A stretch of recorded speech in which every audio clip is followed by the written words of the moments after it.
네, 마지막 코너입니다. 어떤 종목에 관심을 가져야 하는지 알아보는 시간이죠. 링츠홀딩스 이영환 팀장과 함께하겠습니다. 안녕하세요. 안녕하세요. 네. 주도주가 굉장히 없는 상황이고 업종별 빠른 순환매가 일어나고 있는 가운데 제약바이오 업종의 흐름이 오늘 굉장히 양호했습니다. 미국의 헬스케어 관련주들도 오르고 있고요. 우리나라 정부의 정책도 또 발표가 되어 있는 상황이죠. 제약업종 중에서 한 기업을 소개해 주신다고 하는데 어떤 기업입니까? 네, 사실 이 정도면 IT 업종을 대표해서 지금 주도 업종으로 나섰다고 봐도 그렇죠. 될 정도로 지금 유한양행이라든지 종근당 그리고 대웅제약 같은 헬스케어 업종들이 거의 낙폭을 하락을 한 그 시점부터 지금 전고점을 거의 터치할 수준까지 다 올라왔거든요. 네. 오늘 드릴 종목은 이 시가총액은 작지만 이 하반기 원료 의약품 시장에서 새로운 매출처가 발생하는 이 대봉 LS라는 기업입니다. 이 기업이 좀 재밌는 것은 시장의 인식은 여전히 테마주일 수도 있습니다. 왜냐하면 일본 원전 사고 이후에 방사능 치료 물질을 개발한다는 이유로 사실 방사능 관련주로 급등량이 심했던 기업이거든요. 테마가 좀 잠잠해졌고요. 사실 좀 잊혀질만 한데 재평가 받을 수 있는 기회 요인이 좀 제공이 됐습니다. 대봉 LS 는 아미노산 제조 관련 핵심 기술을 바탕으로 이 원가와 이 품질 경쟁력을 갖춘 원료 의약품 그리고 화장품 원료 그리고 식품 첨가물 등을 공급을 하고 있습니다. 네. 특히 초점을 맞추고 있는 곳은 원료 의약품, 제약 관련주라 보시면 되는데요. 이 신규 매출, 이 원료 의약품 부분의 신규 매출로 인해서 올해 하반기부터 외형 성장이 기대되는 부분이라고 생각을 하시면 되겠습니다.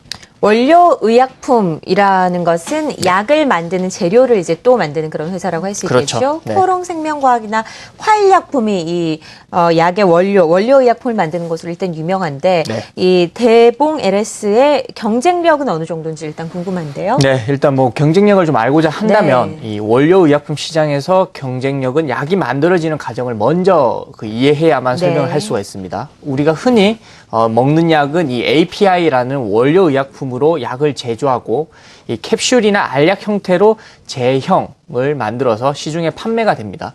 그런데 약이라는 것은 사람의 병을 치료할 수도 반대로 잘못 쓰게 되면 위해할 수도 있는 것이지 않습니까? 네. 그러다 보니까 중간중간 이 국가기관의 허가를 받아야 하는데 이제 그것을 우리는 흔히 임상실험을 통해서 결과를 도출을 합니다. 이 과정에서 무수한 실험과 시간이 소요되다 보니 이 처음부터 하나의 약을 탄생하는 과정에 필요한 업체들이 정해져서 끝까지 가게 되는데요. 이유는 중간에 기업을 바꾸게 되면 다시 처음부터 임상실험을 진행해야 되기 때문에 통상 6개월과 12개월 정도에 걸리는 허가를 다시 받아야 하는 상황이 결과가 도출되게 되거든요. 그래서 신약이든 제네릭이든 한 번 관계가 형성된 기업들은 보통 3, 40년의 카르텔을 형성하면서 끝까지 가는 경우가 많아서 원료의약품 기업들이 완제약 기업들과 하나의 유기적 관계를 가지고 있다고 보시면 되겠습니다. 네. 오래 관계를 유지한다는 것은 그만큼 한 번 만들어진 매출처는 약이 없어질 때까지 매출이 보장된다는 것으로 생각을 하시면 되고요. 최근 글로벌 신약들의 특허가 많이 만료가 됐죠. 만료가 되면서 가격이 싼 복제약 그리고 제네릭이 만들어지고 있는데요. 이 과정에서 한국의 우수한 원료의약품 기술들이 좀 주목을 받고 있고요. 국내 내수 시장에서는 잘 아다시피 화일약품이 좀 유명하고요. 수출 시장에서는 에스테파마가 좀 주목을 받고 있습니다. 그리고 대봉 LS는 우선적으로 국내 내수 시장에 도전장을 좀 던졌고 2008년부터 시작해서 이번에 특허가 만료되는 이 고혈압 약인 이 올메텍과 엑스포지의 제네릭 원료 의약품 시장을 확보를 했다고 보시면 되겠습니다.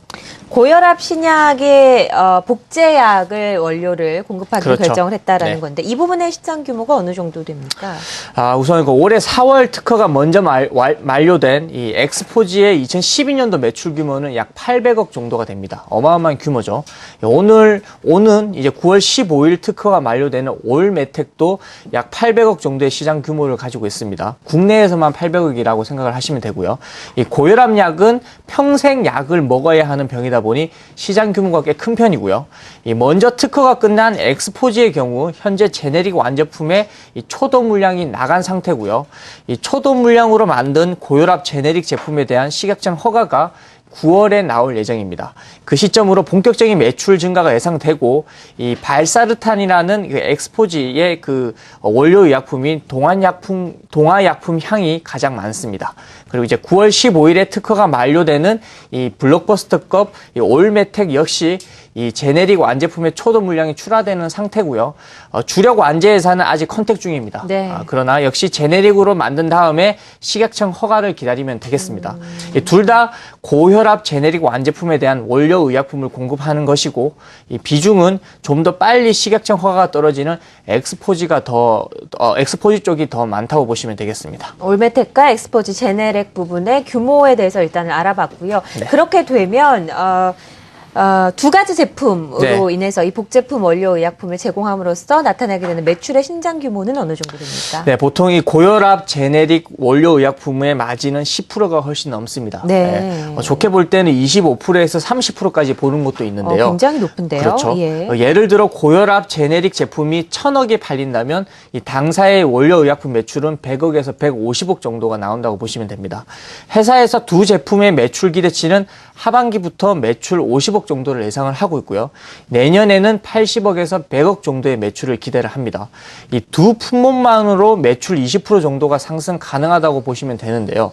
해외향도 추진 중에 있고요. 하반기 일본향 가능성도 있고 최근에는 일본 쪽에서 회사를 방문을 했고요. 회사 관계자도 역시 일본 업체를 다녀온 상태입니다. 현재 주력 매출인 이 화장품 원료가 매출의 50%를 책임져주고 있거든요.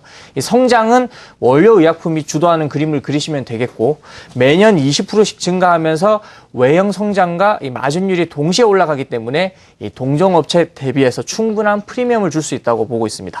2분기 실적은 1분기보다 더 잘 나올 가능성이 있고요. 네. 3분기부터 원료 의약품 실적이 붙을 것으로 보고 있는데 올해 매출은 500억, 영업이익은 45억에서 50억 사이 정도로 전망을 하고요. 현재 주가 대비해서 PER 11배 수준으로 이 동종업계 대비해서 저평가로 판단을 합니다.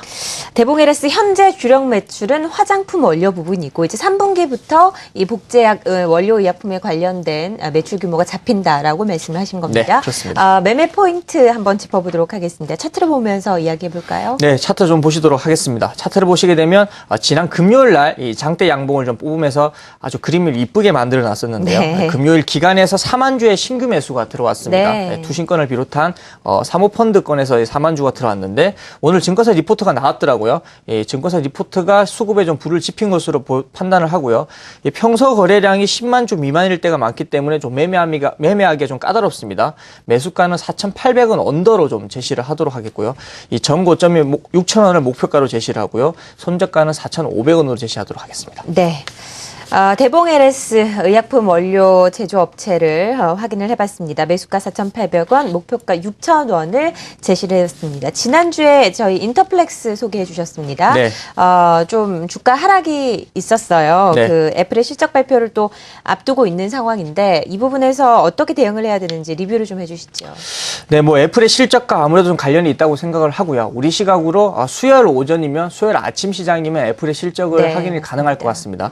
현재까지 나온 수치는 실적이 서프라이즈다 아니면 여전히 안 좋을 것이다라는 전망이 많지만은 분명한 것은 애플의 그 아이폰 5가 지난 2분기에 한 270만 정도를 판매를 했거든요. 지금까지 나온 수치로는 390만 대를 판매한 것으로 나와 있기 때문에 지난 2분기보다는 실적이 좋지 않을까라는 쪽이 좀 더 추가 많이 기울어 있는 상태라고 생각을 하시면 되겠습니다. 그리고요, 이미 그 증권사 리포트에서 한 6개, 7개 정도의 목표가 상향 리포트가 거저 놓은 건 아니거든요. 2분기와 3분기에 이 인터플렉스의 실적 추정치가 상향을 했기 때문에 그에 따른 매출처가 확보가 됐다라고 생각을 하시면 되겠고요. 하반기에 그 애플에서 나오는 신제품 3가지와 그리고 삼성에서 나오는 갤럭시 노트 3까지 이 신제품 출시에 따른 FPCB 그 수요가 있기 때문에 지금 구간은 크게 나쁜 조정이라고 생각이 들지가 않습니다. 차트를 잠시 보도록 하겠습니다. 네. 차트를 보시게 되면 개인적인 판단으로는 굉장히 이쁘게 조정을 받고 있다라고 생각을 하고 있고요. 한번 급등 후에 이렇게 거래량이 터진 이후에 다시 21선에 재조정을 주고 있기 때문에 이런 형태로 주가가 움직이는 모습은 굉장히 탄탄한 흐름을 보여주고 있습니다. 수급 또한 연기금에서 지속적으로 좀 매수를 해주고 있기 때문에 지금 구간에서는 이만한 차트 그리고 이만한 수급을 보유하고 이만한 실적을 보유한 IT 기업은 좀 개별적으로 드물다라는 판단입니다. 그렇기 때문에 최초에 제시했던 목표가 좀 그대로 보유하도록 하겠습니다. 네, 홀드 전략을 제시했습니다. 오늘 인터플렉스 리뷰와 함께 대봉LS 매매 포인트까지 짚어봤습니다.